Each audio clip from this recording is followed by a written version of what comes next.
ayan guys, in this video dito tayo ngayon sa Malasin River. Ayan, dito sa Barangay Malasin, Pusuruwi, Pangasinan para maligo sa ating napakagandang tubig dito sa river na ito.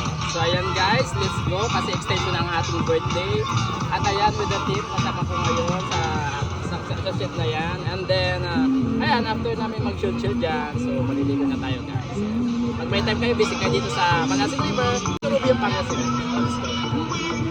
So bago tayo makarating dito sa Malasin River, it takes around 20 to 30 minutes mula sa amin guys. Ayan, pero sulit na sulit ang biyahe kasi habang papunta ka pa lang, ayan, bubugad na sa'yo yung napakaliwalas na daan. Diba? Tignan nyo, oh, imagine this. Habang bumibiyahe tayo, ramdam mo na agad yung fresh air, ayan, tahimik na paligid.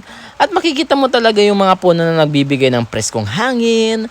Parang automatic nawawala ang stress mo sa city life. And finally, pagdating namin dito guys, ayan, unang gagawin syempre, hanap tayo ng pwesto natin.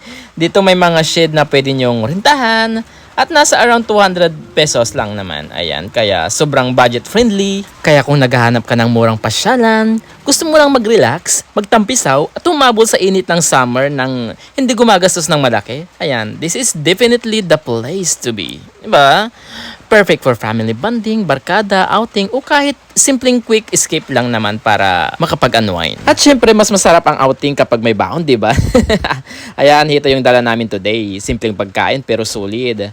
May munggo na may halong gulay. Ayan, sari-saring gulay guys. Ayan. Simpleng ulam pero kapag kinain habang nasa tabi ng ilog with the fresh air at relaxing ng sounds ng tubig, ayan, ibang level ang sarap. Diba? Minsan talaga guys, hindi mo naman kailangan ng mamahaling bakasyon para sumaya. Sometimes, ang kailangan mo lang is magandang lugar, simpleng pagkain at mga taong kasamang mo. Ayun yun. Kaya enjoy mo lang kung ano yung meron ka guys. Kaya maliit man yan o malaki, as long as nag-i-enjoy ka sa buhay mo at saka wala kang tinatapakang tao. Ayan. Wala silang pakialam.